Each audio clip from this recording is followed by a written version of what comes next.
ನಮಸ್ಕಾರ ಸ್ನೇಹಿತರೆ, ನಾನು ನಿಮ್ಮ ಮಿಸ್ಟರ್ ಮಹಿ ಮಾತಾಡ್ತಿದ್ದೆ. ಸ್ನೇಹಿತರೆ, ಇವತ್ತಿನ ದಿನ ಒಂದು ಒಳ್ಳೆಯ ಮಾತಿನಿಂದ ಕಳೆದು ಹೋದ ಒಳ್ಳೆಯ ಸಮಯವನ್ನು ನೆನಪಾಗಿಟ್ಟುಕೊಳ್ಳಿ, ನೆಮ್ಮದಿ ಇರುತ್ತೆ. ಕಳೆದು ಹೋದ ಕೆಟ್ಟ ಸಮಯವನ್ನು ಪಾಠಾಗಿಟ್ಟುಕೊಳ್ಳಿ, ಅಲ್ಲಿಯೂ ನೆಮ್ಮದಿ ಇರುತ್ತದೆ. ನೆಮ್ಮದಿ ಇದ್ದ ಕಡೆ ಬಡತನ ಮತ್ತು ಶ್ರೀಮಂತಿಕೆ ಅನ್ನುವುದು ಭೇದ ಇರುವುದಿಲ್ಲ. ಸ್ನೇಹಿತರೆ, ನಮಸ್ಕಾರ. ಇತ್ತೀಚಿನ ದಿನಗಳಲ್ಲಿ ಚಿತ್ರಮಂದಿರಗಳಲ್ಲಿ ಸದ್ದಿಲ್ಲದೆ ಮುಚ್ಚುವ ಸಂಖ್ಯೆ ಗಣನೀಯವಾಗಿದೆ. ಸದ್ಯಕ್ಕೆ ಕನ್ನಡ ಚಿತ್ರರಂಗ ಪದೇ ಪದೇ ಚರ್ಚೆಗೆ ಗ್ರಾಸವಾಗಿದೆ. ಮೊನ್ನೆ ದಿನ ರಿಲೀಸ್ ಆದ ದುನಿಯಾ ವಿಜಯ್ ನಟನೆಯ ಅಲಿಯಾಸ್ ವಿಜಯಕುಮಾರ್ ರಚನೆಯ ಮತ್ತು ನಿರ್ದೇಶನ ಮಾಡಿದ ಭೀಮ ಚಿತ್ರ ಹೌಸ್ಫುಲ್ ಆಗಿ ಚಿತ್ರಮಂದಿರಗಳಲ್ಲಿ ಮುನ್ನುಗ್ಗುತ್ತಿದೆ. ಭೀಮ ಎಂದರೆ ಮಹಾಭಾರತದ ಪಾಂಡವರ ಭೀಮ ಎಂದು ಬಲಶಾಲಿ ನೆನಪಾಗುತ್ತದೆ. ಆದರೆ ಈ ಭೀಮ ಕಥೆ ವಿಭಿನ್ನ ನಿರ್ದೇಶನದಲ್ಲಿ ಮೂಡಿಬಂದಿದೆ. ಡ್ರಗ್ ಮತ್ತು ಗಾಂಜಾ ಮತ್ತು ಮಾದಕ ವಸ್ತುಗಳ ಎಂಬಂಥ ವ್ಯಸನಿಯ ಬಗ್ಗೆ ತಿಳಿಯ ನೀಡುವ ಒಂದು ವಿಶಿಷ್ಟ ಸಮಾಜದ ಒಳಿತಿಗಾಗಿ ಒಂದಂಥ ಸಿನಿಮಾ ಎಂದರೆ ತಪ್ಪಲ್ಲ. ಸದ್ಯಕ್ಕೆ ನಡೆಯುವಂಥ ಮಾದಕ ಆಯಾಮದ ಸೃಷ್ಟಿಯನ್ನೇ ಬಿಚ್ಚಿಟ್ಟಿದೆ. ಡ್ರಗ್ ಮತ್ತು ಗಾಂಜಾ ಇದೊಂದು ಮಾದಕ ವ್ಯಸನೀಯವಾದ ವಸ್ತು. ಭೂಗತ ಜಗತ್ತಿನಲ್ಲಿ ಮೊದಲ ಪಟ್ಟಿಯಲ್ಲಿ ಇರುವಂಥ ನಶ ಇದಾಗಿದ್ದು, ಮಾದಕ ವ್ಯಸನ ಎಂದರೆ ಹವ್ಯಾಸದ ಚಟವಾಗಿ ಮಾದಕ ವ್ಯಸನ ಅಂತ ವ್ಯಕ್ತಿ ತನ್ನ ಆರೋಗ್ಯದಲ್ಲಿ ಸಾಮಾಜಿಕ ಸ್ವಾಸ್ಥ್ಯವನ್ನು ಕೆಡಿಸಿಕೊಳ್ಳುತ್ತಾನೆ. ತನಗೇ ಅರಿವಿಲ್ಲದಂತೆ ತನ್ನ ಬದುಕಿನ ಮೌಲ್ಯಗಳನ್ನು ಆತನಿಗೆ ಎದುರಾಗುತ್ತದೆ. ಮಾದಕ ವ್ಯಸನದಲ್ಲಿ ಮುಖ್ಯವಾಗಿ ಗಾಂಜಾ, ಗ್ಯಾಸೋಲಿನ್, ಏರೋಸಾಲ್, ಕೋಕ್, ಸ್ಟೀರಾಯ್ಡ್ಗಳು, ಕ್ಲಬ್ ಡ್ರಗ್ಸ್ ಹೀಗೆ ಅತಿಯಾದ ವಿಧಗಳು ಕಂಡುಬರುವಂಥ ಮಾದಕ ದ್ರವ್ಯಗಳಾಗಿವೆ. ಈ ರೀತಿಯಾದ ದ್ರವ್ಯ ಮತ್ತು ಗಾಂಜಾ ವ್ಯಸನಿಗಳು ಇದ್ದು ಸದ್ಯ ಪೊಲೀಸರ ಅಟ್ಟಹಾಸದಿಂದ NDPS ಆ್ಯಕ್ಟ್ ಅಡಿಯಲ್ಲಿ ಸ್ವಲ್ಪ ಮಟ್ಟಿಗೆ ಗಾಂಜಾ ಬೆಳವಣಿಗೆ ಹಾಗೂ ಗಾಂಜಾ ಮಾರಾಟ ಕಡಿಮೆ ಆಗಿದ್ದಾರೆ ಎಂದರೆ ತಪ್ಪಲ್ಲ. ಆದರೆ ದಿನೇ ದಿನ ಇಂಥ ಪ್ರಕರಣಗಳು ಹೆಚ್ಚಾಗುತ್ತಿವೆ. ಇತ್ತೀಚಿನ ದಿನಗಳಲ್ಲಿ ಕ್ಯಾನ್ಸರ್, ಏಡ್ಸ್ ಹಾಗೂ ಅನೇಕ ಕಾಯಿಲೆಗೆಂದೇ ಇರುವ ಮಾತ್ರೆಗಳ ಸಹಾಯದಿಂದ ನಿಶಾ ಬರುವಂಥ ಡ್ರಗ್ಸ್ ತೆಗೆದುಕೊಳ್ಳುತ್ತಿದ್ದಾರೆ. ಇತ್ತೀಚಿನ ದಿನಗಳಲ್ಲಿ ಈ ಸುದ್ದಿ ಮುನ್ನೆಲೆಗೆ ಬಂದಿದೆ. ಈ ಭೀಮ ಸಿನಿಮಾದ ಕಲ್ಪನೆ ಮಾಡಿ ಬರೆದಿರೋದಲ್ಲ, ನಿಜ ಜೀವನದಲ್ಲಿ ದಿನನಿತ್ಯ ನಡೆಯುವಂಥದ್ದೆಂದು ನಿರ್ದೇಶಕ ದುನಿಯಾ ವಿಜಯ್ ಅವರು ತಿಳಿಸಿದ್ದಾರೆ. ಥೈರಾಯ್ಡ್ ಎಂಬ ಮಾತ್ರೆಯಿಂದಾಗಿ ಇತ್ತೀಚಿನ ಡ್ರಗ್ಗಿಂತ ಹೆಚ್ಚು ನಶೆಯನ್ನು ನೀಡುತ್ತಿದೆ. ಅದಕ್ಕೆ ₹37 ಇರುವಂಥ ಮಾತ್ರೆಯನ್ನು ಒಂದು ಮಾತ್ರೆಗೆ 2,000ರಿಂದ 5,000ವರೆಗೆ ಮಾರಾಟ ಮಾಡುತ್ತಿದ್ದಾರೆ. ಈ ಔಷಧಿ ಅಂಗಡಿ ಮಳಿಗೆಗಳು ಮಾರಾಟವನ್ನು ಮಾಡುತ್ತಿದೆ.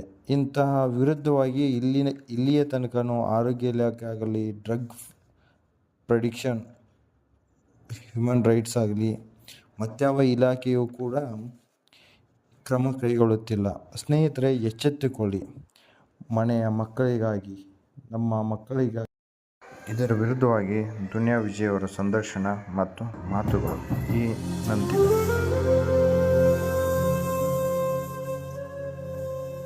ಇದೆಯಾ? ನಾನು 8ನೇ ಕ್ಲಾಸು. ಜೋರಾಗಿ ಮಾತಾಡು. 8ನೇ ಕ್ಲಾಸು. ಅಪ್ಪ ಅಮ್ಮ ಏನು ಮಾಡ್ತಾವ್ರೆ? ಅಪ್ಪ ಅಮ್ಮ ಸ್ಕ್ರಾಪ್ ಬಿಸ್ನೆಸ್ಸು.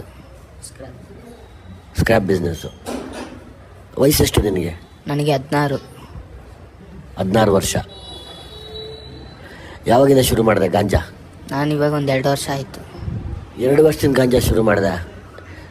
ಎಷ್ಟನೇ ಕ್ಲಾಸ್ ನೀನು? ನಾನು 7ನೇ ಕ್ಲಾಸು. 7ನೇ ಕ್ಲಾಸ್ಗೆ ಗಾಂಜಾ ಶುರು ಮಾಡ್ದೆ. 7ನೇ ಕ್ಲಾಸಿಗೆ ನೀನು ಗಾಂಜಾ ಶುರು ಮಾಡಿಸಿದ್ದಾರು? ಫ್ರೆಂಡ್ಸು. ಎಲ್ಲಿ ಎಷ್ಟು ದುಡ್ಡು ಕೊಡ್ತಾ ಇದ್ದೆ ಗಾಂಜಾ ಸೇದಕ್ಕೆ? ಗಾಂಜಾ ಸೇದಕ್ಕೆ ₹500 ಪಟ್ಲಿ. ₹500 ಪಟ್ಲಿ. ಓಕೆ, ₹500 ಪಟ್ಲಿ. ಎಷ್ಟು ಜನ ಸೇರ್ತಾ ಇದ್ರಿ? ನಾವು ಒಂದು 3-4 ಜನ ಸೇರ್ತಾ ಇದ್ವಿ. ₹500 ಎಲ್ಲಿಂದ ತರ್ತಾ ಇದ್ರಿ? ₹500 ನಮ್ಮಮ್ಮ ಇಕ್ಕಿರೋದನ್ನ ಕಾಸು ಎತ್ಕೊಂಡ್ಬಿಡ್ತಾ ಇದ್ದೆ. ಕದೀತಾ ಇದ್ದ? ಕದೀತಾ ಇದ್ದೆ. ಎಲ್ಲೆಲ್ಲಿ ಇಡ್ತಾ ಇದ್ರು ನಿಮ್ಮಮ್ಮ? ನಮ್ಮಮ್ಮ ಪರ್ಸಲ್ಲಿ ಇಕ್ತಾಯಿದ್ರು, ಆಮೇಲೆ ಮನೆಯಲ್ಲಿ ಫೋಟೋ ಹಿಂದೆ ಅಲ್ಲಿ ಇಲ್ಲಿ ಇಕ್ತಾಯಿದ್ರು, ಎತ್ಕೊಂಡ್ಬಿಡ್ತಾ ಇದ್ದೆ. ಓಕೆ, ಆಯಿತು. ಇವಾಗ ನಿನ್ಗೇನು ಬಿಟ್ಬಿಡ್ಬೇಕು ಅನ್ಸುತ್ತಾ ತಿರ್ಗಾ ಹಂಗೆ ಮಾಡಬೇಕು ಅನ್ಸುತ್ತಾ? ಬಿಟ್ಬಿಡ್ಬೇಕು ಅನ್ಸುತ್ತೆ. ರಿಯಾಬಿಗೆ ಬಂದಮೇಲೆ ಒಳ್ಳೆ ಬುದ್ಧಿ ಕಲಿತಾ ಇದ್ದೀನಿ. ಬಿಟ್ಬಿಡ್ಬೇಕು ಅನ್ನಿಸ್ತೈತೆ. ಬೇಡ, ಅಮ್ಮನಿಗೂ ಹಿಂಸೆ ಕೊಟ್ಟಿದ್ದೀನಿ ಜಾಸ್ತಿ, ಬಿಟ್ಬಿಡ್ಬೇಕು ಅನ್ನಿಸ್ತೈತೆ. ಸರಿ, ನಿನ್ನ ಜೊತೆ ಸೇರ್ತಾ ಇದ್ರಲ್ಲ, ತಂದ್ಕೊಡ್ತಿದ್ದು ಯಾರು ನಿಮಗೆ ಪಟ್ಲಿನ? ಅವ್ರಿಗೆ ಮೇಯ್ನ್ ಎಲ್ಲಿಂದ ಬರ್ತಾ ಇತ್ತು? ಯಾರ ಮನೇಲಿ ಹೋಗ್ತಾ ಇರ್ತಾ ಇದ್ರು ಅವರು? ಅವರು ಮೇಯ್ನ್ ಬಂದು ಸರಿ, ಆಯಿತು. ಸ್ನೇಹಿತರೆ, ಇವತ್ತಿನ ದಿನ ಸದ್ಯಕ್ಕೆ ಮಟ್ಟಿಗೆ ಡ್ರಗ್ಸ್ ಅನ್ನೋದು ಹೆಂಗಾಗ್ಬಿಟ್ಟಿದೆ ಅಂದರೆ, ಪಕ್ಕದ ಮನೆಯಲ್ಲಿ ಸಿಗೋದು ಅಂದರೆ ಔಷಧಿ ಅಂಗಡಿಗಳಲ್ಲಿ ಆರೋಗ್ಯ ಸುಧಾರಣೆ ಆಗಲು ಬಳಸುವ ಔಷಧಿಗಳೇ ಇವಾಗ ಮಾರಕವಾಗಿ ಹೊರಹೊಮ್ಮುತ್ತಿವೆ. ಅದಕ್ಕೆ ಸದ್ಯದ ಉದಾಹರಣೆಗಳಲ್ಲಿ ಭೀಮಚಿತ್ರದಲ್ಲಿ ತಾವೆಲ್ಲ ನೋಡಿದ್ದೀರ. ಮಾತ್ರೆಗಳು ಕ್ಯಾನ್ಸರ್, ಥೈರಾಯ್ಡ್ ಗ್ರಂಥಿಗಳಿಗೆ ಅಥವಾ ಏಡ್ಸ್ ರೋಗಗಳಿಗೆ ಬಳಸುವಂಥ ಮಾತ್ರೆಗಳನ್ನು ನೀರಿನ ಬಾಟಲ್ ಅಥವಾ ಯಾವುದೋ ಒಂದು ವಸ್ತುವಿನಲ್ಲಿಟ್ಟು ಕರಗಿಸ್ಬಿಟ್ಟು ಅದನ್ನು ಇಂಜೆಕ್ಷನಿಂದ ತೆಗೆದುಕೊಂಡು ಬಾಡಿಗೆ ಇಂಜೆಕ್ಟ್ ಮಾಡ್ಕೊಳ್ಳೋದು. ಇಂಥ ಪರಿಸ್ಥಿತಿಯಲ್ಲಿರುವಾಗ ನಮ್ಮ ಭಾರತ ದೇಶ ಅಥವಾ ನಮ್ಮ ಜಗತ್ತು ಯಾವ ಕಡೆಗೆ ಹೋಗ್ತಾ ಇದೆ? ಈಸಿಯಾಗಿ ಸಿಗೋ ಔಷಧಿಗಳನ್ನೆಲ್ಲ ಡ್ರಗ್ಸ್ ಆಗಿ ಪರಿವರ್ತನೆ ಮಾಡುವಂಥ ಸ್ಥಿತಿಗಳು ಬಂದಿದೆ. ಇಂಥ ಸ್ಥಿತಿಗಳಲ್ಲಿ ನಾವು ಬದುಕ್ತಾ ಇದ್ದೀವಿ. ನಮ್ಮ ಮಕ್ಕಳು, ನಮ್ಮ ಮನೆಯವರು, ನಮ್ಮ ಮನೆ ಹೆಣ್ಣು ಮಕ್ಕಳು ಕೊಲೆ, ದರೋಡೆ, ಸುಲಿಗೆಗಳಾಗೋದಕ್ಕೆ ಇಂಥ ಮೂಲ ಪ್ರೇರೇಪಣೆ ಆಗ್ತಾ ಇದ್ದಾವೆ. ನಮ್ಮ ಮಕ್ಕಳು ಶಾಲೆಗೆ ಹೋಗಿ ನೆಮ್ಮದಿಯಾಗಿ ಮನೆಗೆ ಬರ್ತಾವೆ ಅನ್ನೋದಕ್ಕಿಂತ ಜಾಸ್ತಿ ಭಯ, ದುಃಖ, ಆತಂಕಗಳಿಂದ ಮನೆ ಮಾಡ್ತಾ ಇದೆ. ಕಾರಣ ಇಷ್ಟೇ, ಬೇರೆ ಯಾವುದೂ ವ್ಯತ್ಯಾಸಗಳಿಲ್ಲದೆ, ಬೇರೆ ಯಾವುದೂ ತೊಂದರೆಗಳಿಲ್ಲದೆ ನಾವು ನೆಮ್ಮದಿಯಾಗಿರ್ಬೇಕಂದ್ರೆ ಇಂಥವನ್ನೆಲ್ಲ ಮಟ್ಟ ಹಾಕಬೇಕು. ಪೊಲೀಸರು ಅಥವಾ CCBI ಅಥವಾ ಈ CCBI ಕಚೇರಿ ಪಕ್ಕದಲ್ಲೇ, ಬೆಂಗಳೂರಿನ CCBI ಕಚೇರಿ ಪಕ್ಕದಲ್ಲೇ ಕಂಪೌಂಡ್ಗಳಲ್ಲಿ ಈ ಚಟುವಟಿಕೆಗಳ ಮುಖ್ಯ ಕೇಂದ್ರವಾಗಿ ಪರಿಣಮಿಸಿದೆ.